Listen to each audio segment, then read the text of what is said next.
Hi, welcome. I'm Denise Comer, and this is a writing workshop for English Composition 1, Achieving Expertise, which is a MOOC being offered in partnership through Duke University and Coursera. I'm delighted today to welcome one of the participants in the class, a writer in the class, who is workshopping her second or third draft of her writing project 3. Would you introduce yourself, Jennifer? Sure, thank you. My name is Jennifer Vincent, and I'm delighted to be here to discuss the case study. Great, thank you. So before we begin, and I'll ask you to read maybe a couple paragraphs of it, those of you who are watching can access Jennifer's draft in the Week 9 forum for the Volunteer for the Writing Workshop. Jennifer's draft is there. You can follow along with us. And in the meantime, though, Jennifer, can you share with me a little bit about what you'd especially like feedback on, as well as maybe what you've been focusing on during the drafting stages prior to this?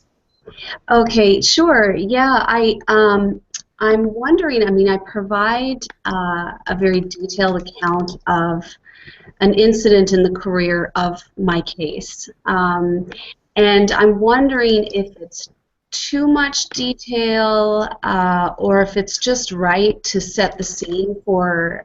I mean, I do try to focus on this particular incident in his career to talk about expertise and how expertise can be on display as a result of a particular incident.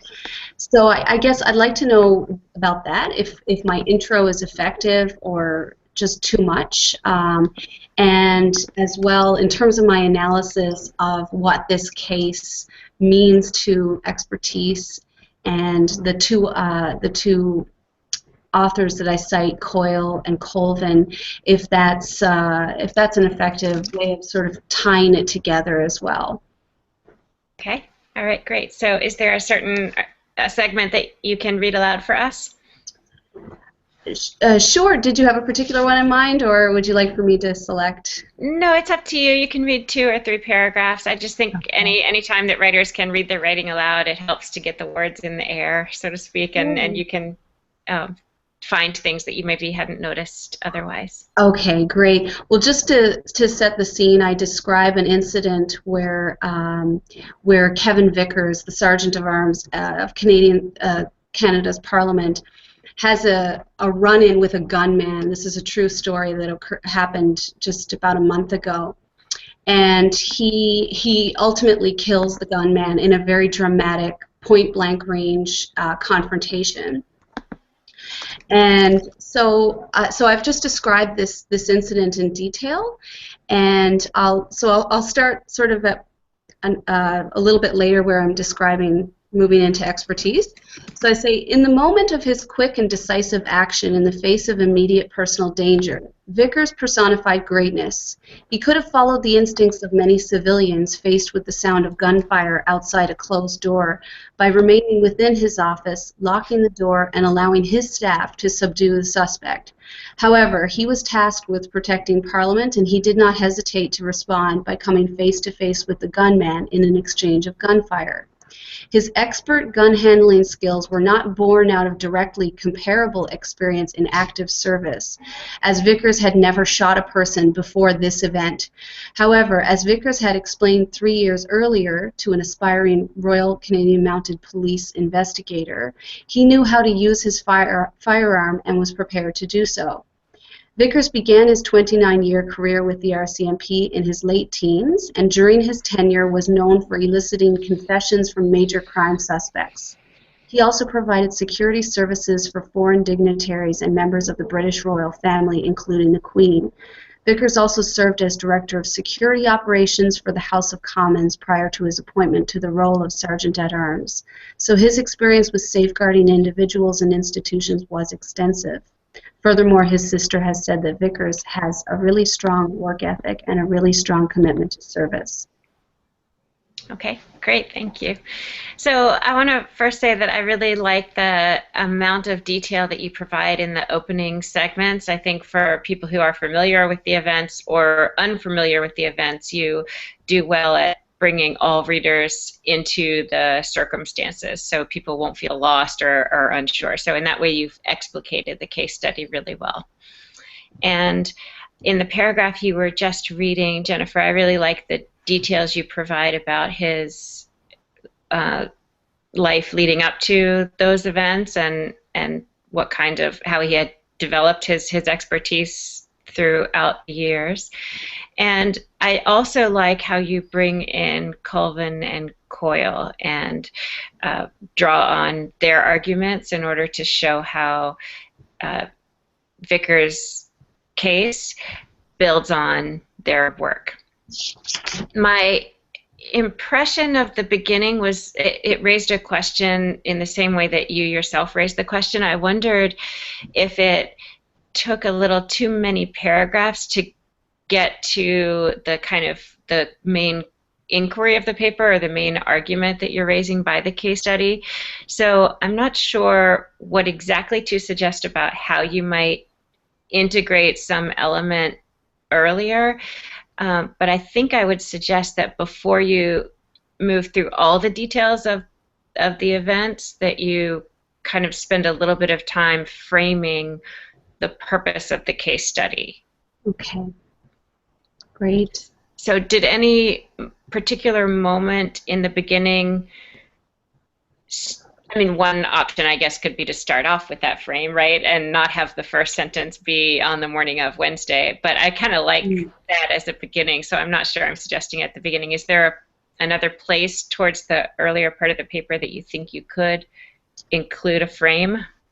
Definitely, and interestingly, this is the advice that I often have for other writers, and it's only now that you've articulated it that it's occurred to me that is a really good idea, and I would like to frame it. And I agree with you. I feel like the first sentence, it kind of grabs. I hope that it grabs the interest of the audience, and I'm not sure exactly where, but I think as early as the first paragraph that I could try to frame that in the context of this discussion of expertise, and then revert back to describing the incident. And I'll try. I have to figure out how to transition that, I guess, so that it's not too, into one, too abrupt, so to speak.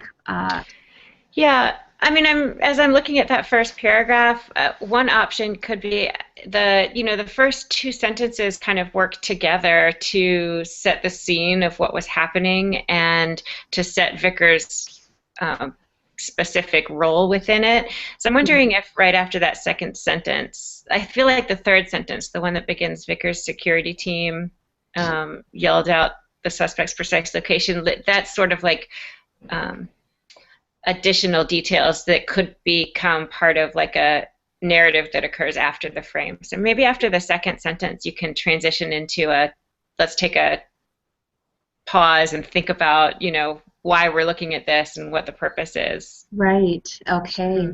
Great. And then transition back. Yeah.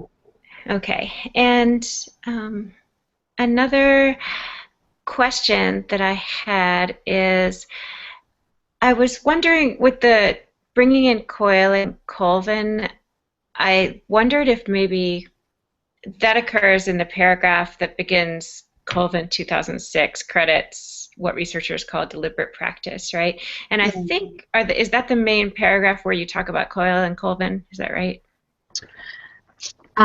Yes, it is.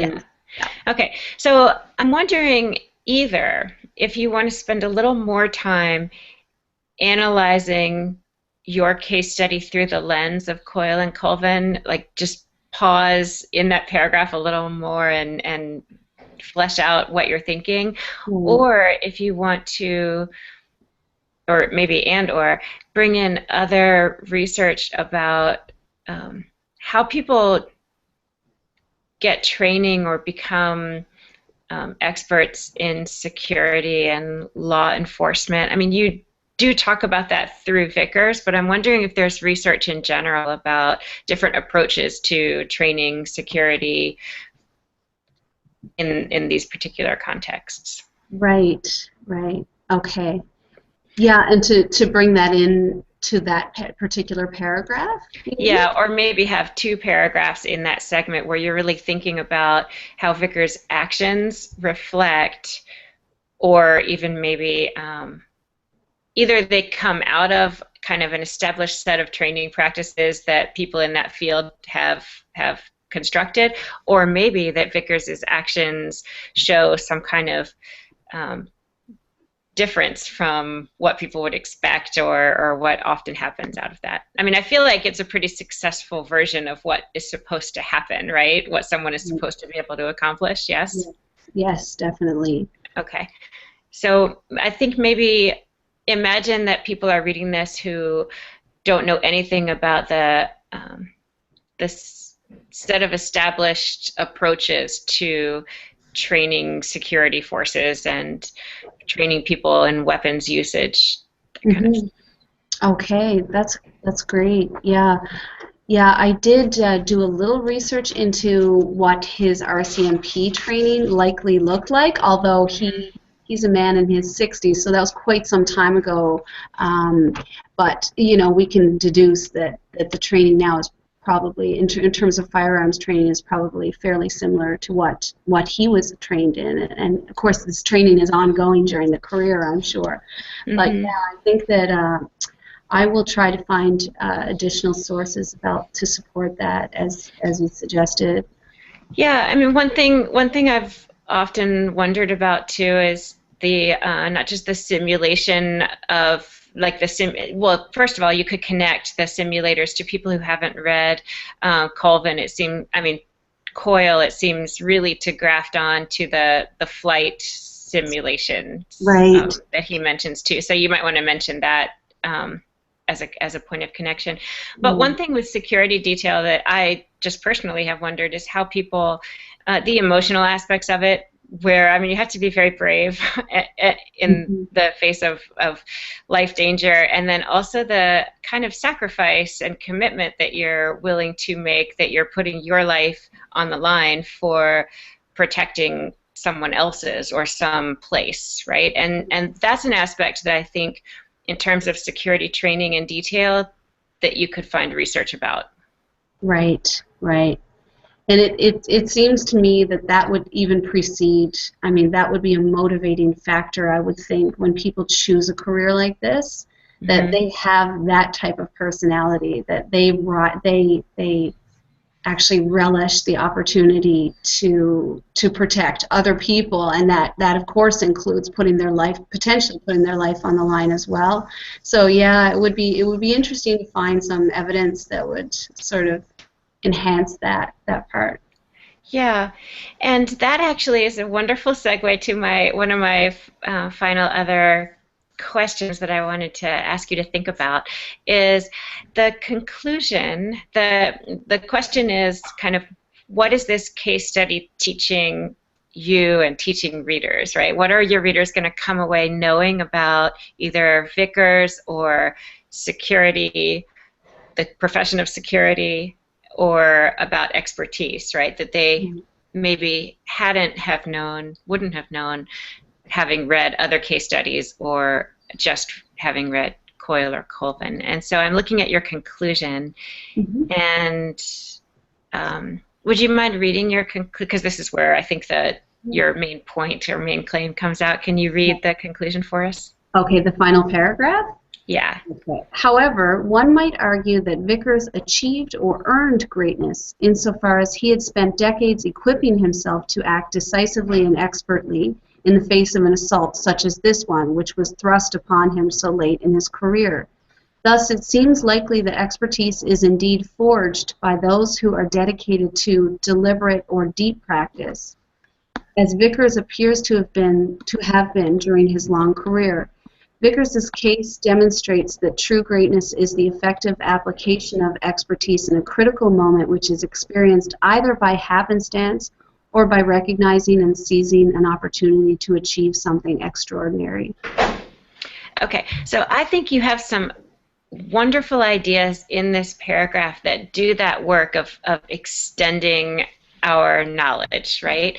But I think that they can be expanded upon and maybe should not only be present in the final paragraph, but maybe in a few paragraphs or sentences before, so that they can be kind of part of the argument rather than just sort of like conclusions are often kind of a reaffirmation of what the main point is, not the moment where you bring out the main point. And so Right. I'll tell you that several things that I think your case study teaches readers and how it builds on knowledge. One aspect is in this final sentence where the key phrase critical moment, because that's not necessarily something that Coyle focused on. There, of course, are critical moments in a soccer match or in a performance or in a flight pilot's experience, but he didn't really focus on that, right? So this is a moment where you can focus on, like, what happens in that critical moment and how do you harness all of your knowledge within that critical moment, which in this case is highly stressful too, right? Like there, so how do you maintain that kind of grounded sense of approach within that? And then secondly, another aspect that you raised that is extending knowledge is that he was, I've lost track of how many years, but it was late in his career. You mentioned a few times, in his 20, did you say 29 years? Is that what it was? Yes, yeah. Yeah, 29 years as an RCMP officer before he came into the security job. Mm-hmm.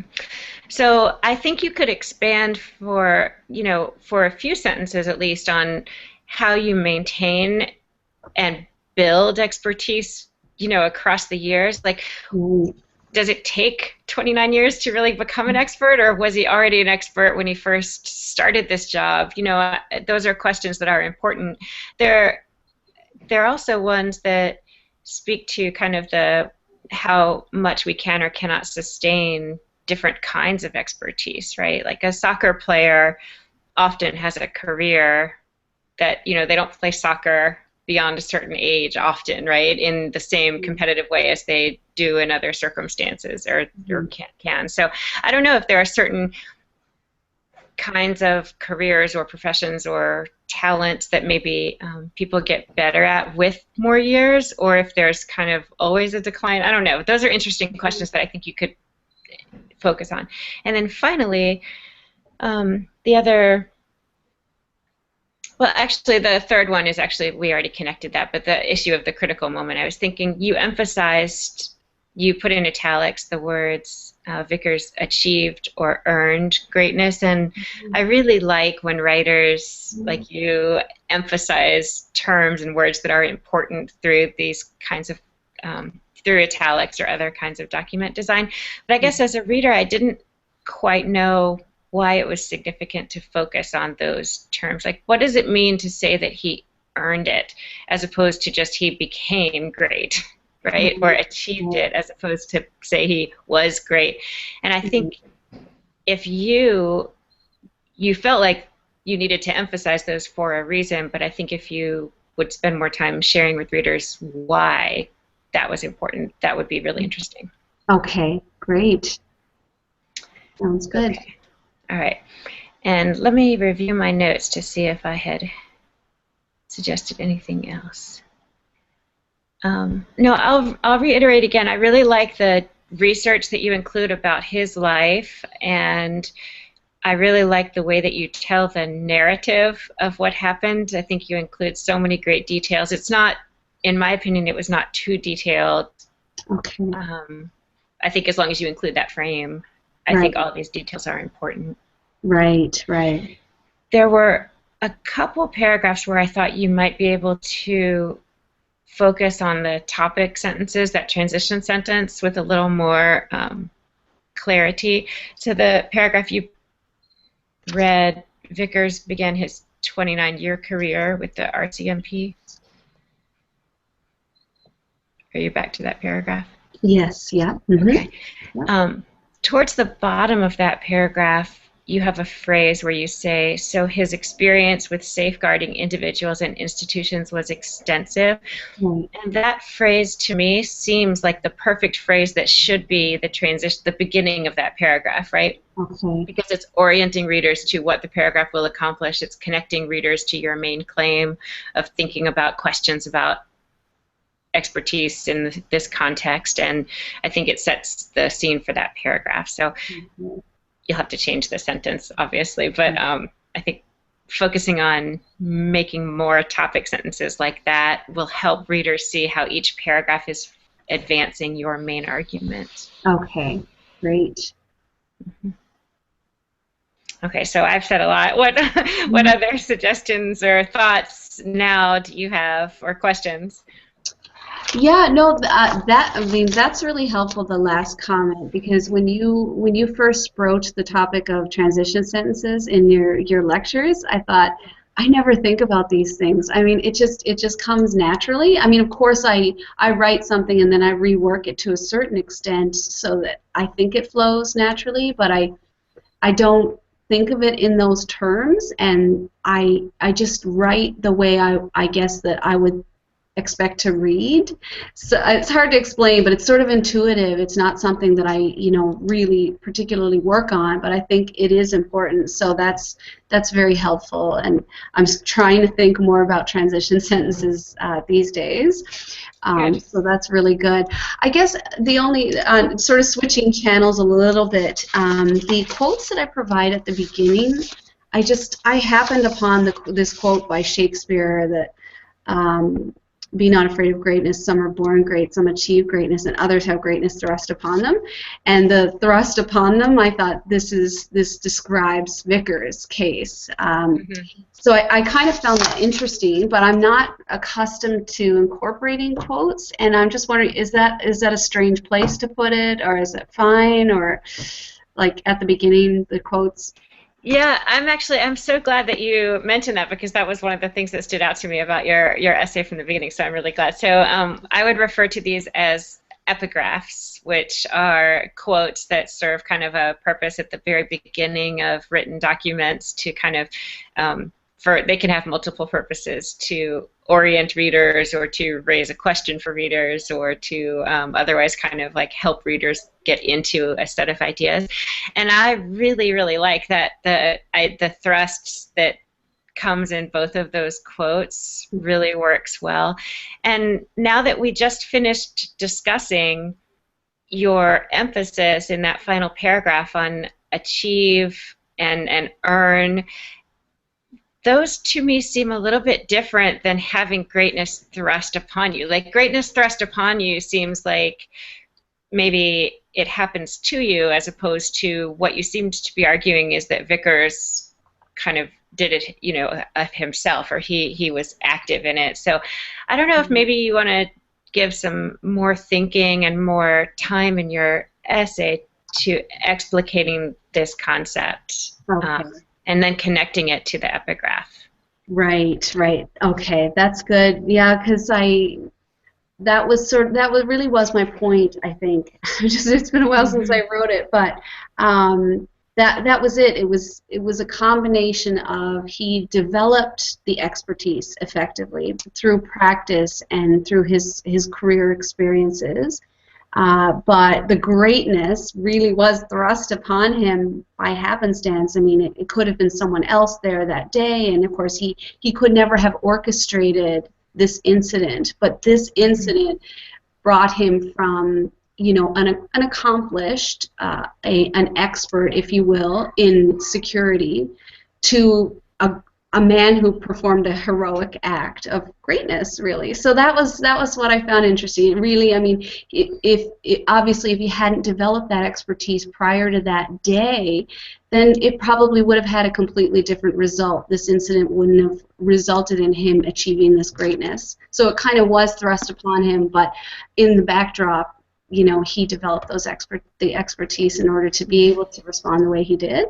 So that was sort of where I was going with that, but I think that's great, and it also shows that, like, if he hadn't been working that day, right, like, he would have still been the same person, had the same skills, but he wouldn't have been, heroic in the way that he now is cast as being. So I think explicate more of that, and that really usefully builds on what Coyle had to say, because Coyle, I don't think, or Colvin doesn't, like, deep practice doesn't get at that concept. Right. Okay, great. Okay. Other And than, Oh, well, I'll just add, I really like too that you have the contrast between, Shakespeare and then a current headline, because it just shows that your argument is connecting to kind of a deep, persistent human issue, right? And those kinds of arguments that can reach to that level of significance are really wonderful. Right, great. Not not every argument needs to, but if it can, it's good to. Yeah, yeah. I mean, this Shakespeare quote could inspire so much more writing because this idea of being born great. I mean, what does that mean? That's it's Yeah. fascinating, but it's not salient to my case, of course. But I was so excited when I found the quote because I just thought it's interesting and it really ties into. It actually helped crystallize things for me, believe it or not. Like I had the main part of the essay done, but when I found the quote, it just kind of all came together, like how my conclusions about expertise and greatness. So. That's great. Well, all the Shakespearean scholars out there are delighted to learn that Shakespeare inspired you to crystallize your thinking. Right, right. How did you come upon it? Were you looking for quotes about greatness, or? I think so. It was something like that. It's strange. I guess I must have been looking for a quote or about expertise, maybe. I'm not sure. And yeah, it just popped out, and so that was a happy Okay. coincidence. Great. All right. Any other questions or aspects of the essay that you'd like us to look at? Well, just a general question, somewhat technical in terms of citations. Like I often will take several ideas from one source, and when I paraphrase or of course quote them in the essay, I give credit, even if that's somewhat repetitive. Like every single idea that I took from the essay, I will repeat that citation. Mm-hmm. And I know different people have different approaches to that. Is that the way you would proceed as well, or would you tend to just do one citation like at the end of the paragraph, or? Oh, I think it's important to include the citation with every sentence or every part of a sentence that's a different that's borrowed from a different text. So we can look again at that paragraph we were looking at that begins, Vickers began his 29-year career with the RCMP, because there I see that you cite Ho and the Canadian Press, right, 3 times in a row. Is that the kind of thing you're referring to? Yes. Yeah, exactly. Yeah, and that's actually exactly right. First of all, with the first quote is from Thompson, but with the second sentence there, you're paraphrasing 2 different sources, and so it's important that readers know that you're paraphrasing 2 different sources. Mm-hmm. And then the third one is another paraphrase of another moment. The problem, if you had just chosen to include a citation at the end of the paragraph, is that would have signaled to me as a reader that the only thing in that paragraph that came from that source was that final quote. As a reader, I would have no way of knowing that sentences 2 and 3 also were paraphrased from that quote. And so it's really important to be scrupulous, even if it seems repetitive or clunky, I guess. I think it's proper citation. Okay, perfect. Yeah, and the good thing about citation practices is that the reason citation styles exist in different forms, like I think are you using APA format? MLA, I think. Okay. I think it's MLA. So if you're using, I'll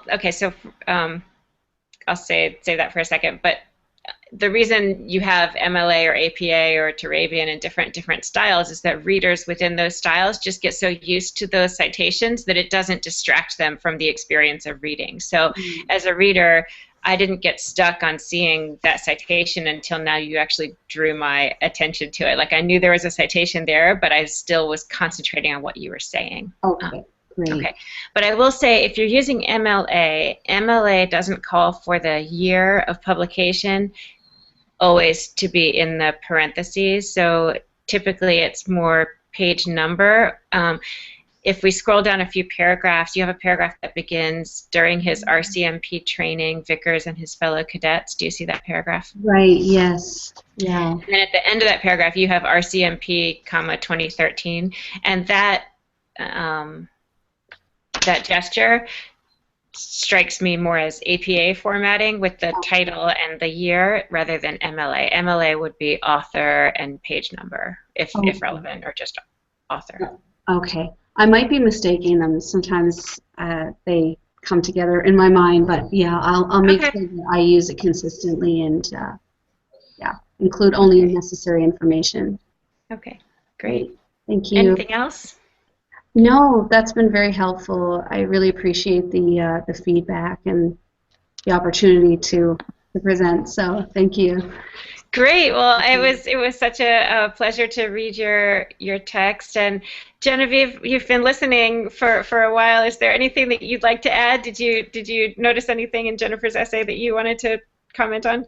Well, y'all absolutely hit on everything I was thinking about. In the quotations at the beginning, when you say thrust twice like that, it emphasizes the word, and it made me expect more emphasis on external forces, which you said you started to consider after the work was mostly complete. But I don't know, I guess as you rework some of those final concluding paragraphs and being more intentional about your thesis, well, I'm sure it'll come out because you said it crystallized for you that there were external forces involved in this man achieving greatness. Right.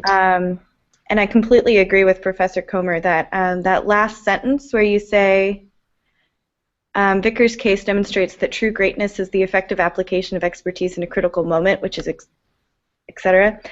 That was where it hit home for me, because the whole second half of the essay I'm thinking, okay, she's trying to say expertise is important, but it's not enough. You need something. You need to go a step beyond the kind of typical expertise Coyle and Colvin talk about, and that's where you really get there for me. Okay, great. That's helpful, and I think maybe including more of the thesis in that first paragraph, as we discussed, that might also help with the introduction to these ideas, rather than sort of just developing them in the second half of the essay.